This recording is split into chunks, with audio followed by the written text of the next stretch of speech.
Episode 29, the guest interview show. Well, I would be honored to be a guest on your podcast, and I look forward to it. You are listening to episode number 29 of Mike Murphy Unplugged. Learn, create, move forward. I am your host, Mike Murphy. I'm a one-man band, I'm a technology junkie, and I love helping people figure things out. I'm really excited to be here with you today. The goal of Mike Murphy Unplugged is to help you learn what you need to know in order to create online content so you can move forward in business and in life. And in this episode number 29, I share with you 5 benefits of being a guest on someone else's podcast and 5 tips to help you prepare for the interview. But as always, let's start the show with a question of the week from Ask Mike Anything. And for those of you just tuning into the show for the first time, Ask Mike Anything is your chance to ask me what you want to know more about. Where are you struggling in your online business? Just head on over to mikemurphy.co and leave me a question, and I will answer it on a future episode. All right, here's the question. What do you recommend for backing up your data? As they say, it's not a matter of if your hard drive will fail, it's a matter of when. I am a big believer in backing up your stuff, all of it. Your photos, your music, your personal documents, your travel stuff, everything. Back it up. But you need to have a system in place so if one of your hard drive crashes, or maybe your computer gets stolen, or you lose it, or whatever, you need to get your stuff back, and you need to be confident that you can do this. I do have a future show coming up about my solution to networking and backing up data. It's going to be really exciting, I promise. But for now, I can say that I use and I do recommend a service called Backblaze.com. I mentioned it in last week's show, but this is cloud backups, okay? This is unlimited backup, unlimited for $5 a month. It's really quite amazing. The peace of mind is worth every penny. It's a little strange, but I've had 2 hard drives die in the past 2 months, which is not normal, but it was really inconvenient, really annoying, but guess what? I lost nothing, and that's a good feeling to have. Yes, I can handle the inconvenience. I can't handle if I lost all my photos or my music. So, more to come on how to set up a good backup and network system, but for now, check out Backblaze.com. I have included a link in the show notes, and if you sign up with my affiliate link, I think I get a free bookmark. So, anyways, let's jump into episode number 29. I have 5 benefits of being a guest on someone else's podcast and 5 ways to prepare yourself for the interviews. Okay, if you have a podcast or you are creating valuable online content, sooner or later you will be asked to be a guest on a podcast. There are many reasons why I think it's a good idea to be a guest on someone else's podcast, but I have compiled 5 for starters, and I have 5 tips to make sure you're ready and that you nail the interview and that you leave a good impression. And before we get into this, I think it is worth noting that why do guest interviews and podcasts exist? In one form or another, the purpose of an interview is to provide value to the listeners of that podcast, whether it be educational or simply entertainment. But you are asked to be a guest interviewee because of the host thinks that you are going to benefit their audience somehow. So always keep that in your mind. It's not about you, it's about the value you bring to the audience of that show. Okay, so what are some of the benefits of saying yes and appearing on another person's podcast? And a big disclaimer, I am not an expert guest interviewer yet, but I am confident with what I'm sharing today is good and practical advice. I have been listening to podcasts regularly since 2005, so I do feel like I have a pretty good grasp on what makes a good podcast interview from both sides of the microphone. So okay, let's get into it. First off, 5 benefits of saying yes to a podcast interview. 1. Authority. When you appear on a podcast, it is likely for something you do well or something you are promoting like a book or an online course. There could be any number of reasons why you are asked to be a guest. But the act of you appearing on someone else's show builds your authority instantly. When you are introduced, people automatically assume you know what you're talking about or you have the expertise in some area. Otherwise, why would you be there? Own this and take advantage of the opportunity, as this is a prime opportunity to share your knowledge to new listeners who may not have ever heard of you. and they will naturally associate you with the topic or content you are discussing. And this is how expertise and authority develops. You, of course, have to deliver good content and provide value, but we all know that's not going to be a problem for you. Be a guest. Build your authority and your expertise. Number 2 reason to be a guest. Grow your own audience. If you do a good job on another podcast, guess what? People want to listen to you more, and they will subscribe to your show. One counterintuitive tip and a piece of advice I hear from a lot of seasoned podcasters, and something I agree with, is be a guest on your competitor's podcast. I've spoken about this before, that podcasting is all about sharing your unique perspective. Even if you and your supposed competition talk about the same topic, you each bring your unique perspective, and audiences listen because they like your perspective. So by going on someone else's podcast who may be in your space, you are introducing yourself to a whole new audience of people interested in your area of expertise. And guess what? They may also subscribe to your podcast in their regular listening. Most podcast listeners listen to many shows, and it's not usually one or the other. So, being a guest on a show where listeners are also interested in the topic of your show is a great opportunity for you to grow your own audience. Win-win here. Number 3 is networking. Podcast interviews are not only a great way to get new listeners and audience for your show, but you are also building a professional network of other entrepreneurs and podcasters and content creators. Guest interviewing is all about making connections. Podcasters talk to a lot of people, and getting your name and your brand in front of leaders in the industry, it's great for your business. This ties back to the authority part. Let's say you are a graphic designer and you are being interviewed on a marketing podcast or whatever.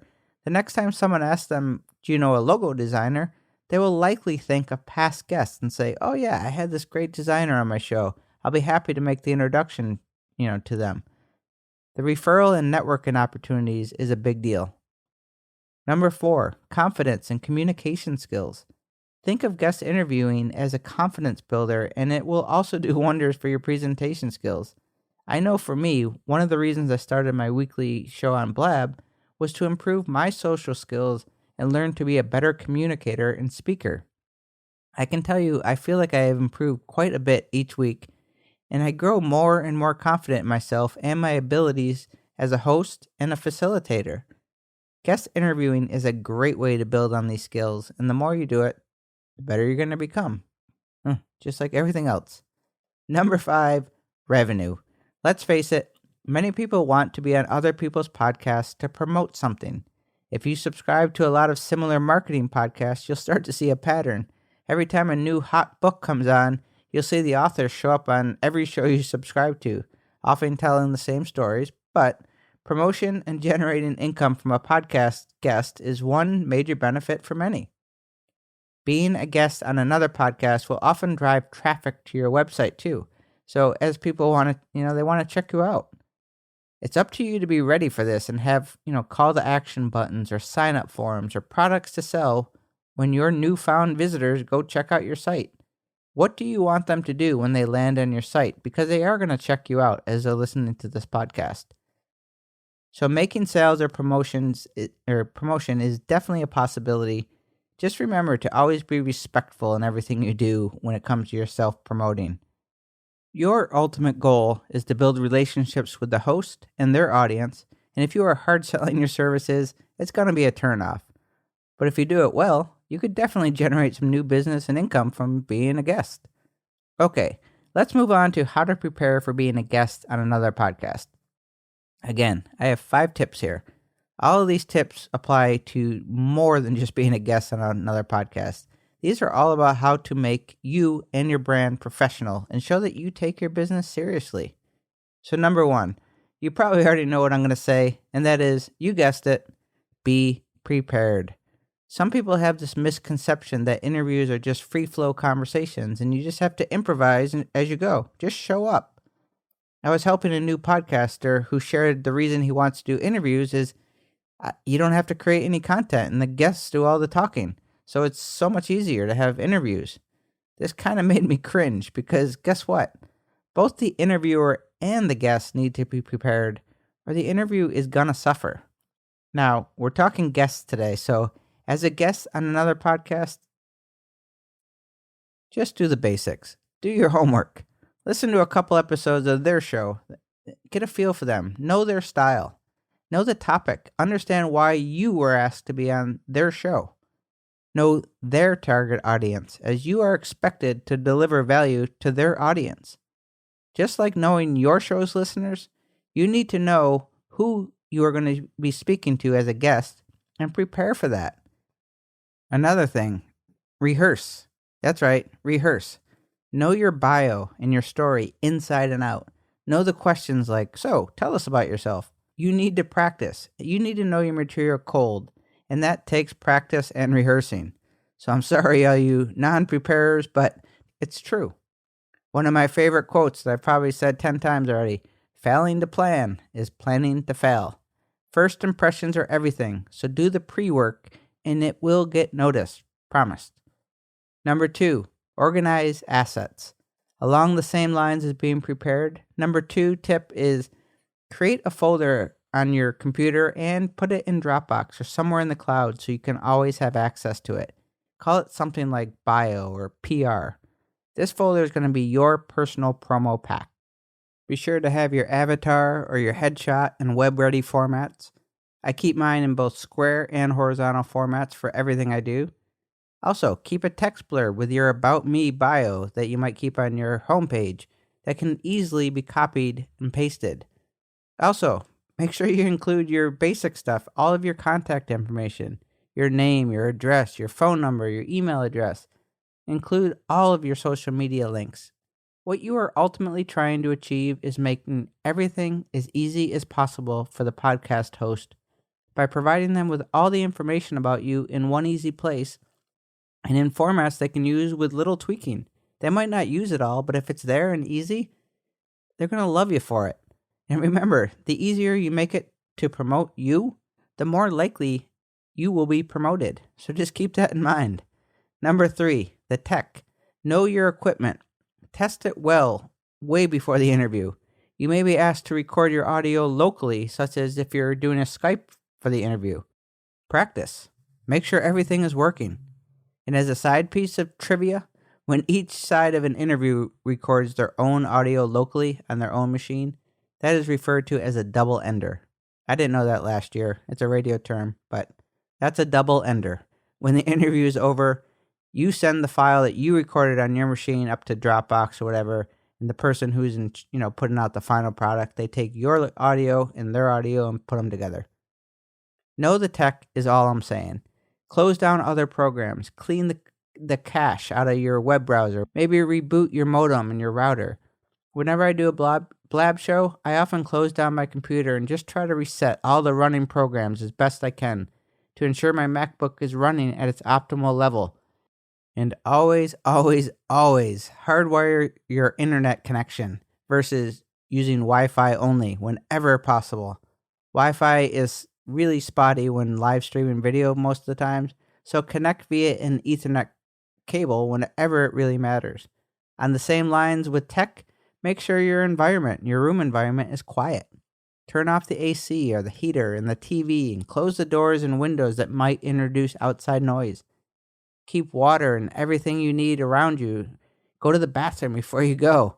You might laugh at all these things, but this all goes into being prepared. In fact, it's a good idea to have a checklist for all the things you should do before a podcast or a live streaming or an interview or anything. Because once you start, that's it. The more ready you are with the tech and everything around you, the smoother things will go. Number 4, be professional. Your brand never sleeps. Remember that. Every conversation or interaction, whether it's an interview or social media interaction, whether you're just hopping around on Blab or whatever, you are always representing your brand. Dress presentably. Try and look good. You don't need to be rigid or formal, but show that you care about your brand and your appearance. For me, it's probably unnecessary, but before every Blab, I hop in the shower, I put on a fresh shirt. It makes me feel better. It makes me get more focused. It's a mindset thing. When I get up and write my podcast scripts on Friday morning or do any work like record the podcast, I always showered and get dressed like I'm heading to work. As the more professional you act, the higher quality you're going to produce, in my opinion. Take the same approach when being a guest interview. It doesn't matter if they say it's casual or if they show up in shorts and, messy hair. Always represent your brand in a kind, respectful, and polished way, and you are going to be remembered and placed on a higher standard. You are aiming to build your authority, your expertise, and by carrying yourself and your brand with pride and confidence, you will be helping yourself. And finally, number 5, listen, show gratitude. Whenever you are a guest, listening is important. I'll have to admit this is something that I've had to work really hard at. It's hard for me. I sometimes zone out as if the speaker's not engaging, or maybe I'm thinking of an answer to what they're talking about. But listening, you will always hear as being one of the greatest strengths and attributes of great people. And remember, the interviewer has a reason for speaking with you. So listen and understand what it is they are after or want. And because you are so prepared and knowledgeable about the topic in their audience, you are going to deliver and come across as being much more engaging. Whenever I hear a great interview, I always notice that showing gratitude and thanks, it goes a long way, not only for appreciation of that guest, but from the listeners. In simplest terms, just be nice. Be grateful for the opportunity. Don't take anything for granted, and show your thanks. After the interview, make sure you reach out with an email or tweet, whatever you want to do, and just say thanks and mean it. Okay, so in conclusion, let me just recap before we end today's show. The 5 benefits of being a guest on another podcast or a show. 1, you can build your authority and position yourself as an expert. Number 2, grow your podcast audience and listeners. Number 3, networking. Your professional rolodex is going to grow. Number 4, confidence and communication skills. The more you get out there, the more you talk about it and practice, the better you're going to become. And number 5, it's a revenue generator. Remember last episode when I talked about how expensive it is to run a podcast? Well, guess what? Guest interviewing is a great way to generate leads and sell products, which is a great reminder to myself that I really need to make some products and services to sell. So, in the 5 tips I gave you of how to become a great guest, number 1, be prepared. Enough said. Number 2, organize your assets. Make it easy for them to spread the love of you. Number 3, the tech. Get everything ready way before. Make sure it all works and that you know how to use it. Number 4, be professional. Dress for success. Represent your brand proudly. And number 5, listen and say thanks. Just be yourself and be nice. That's it for today. As always, I thank you for taking the time out of your day to listen to this podcast.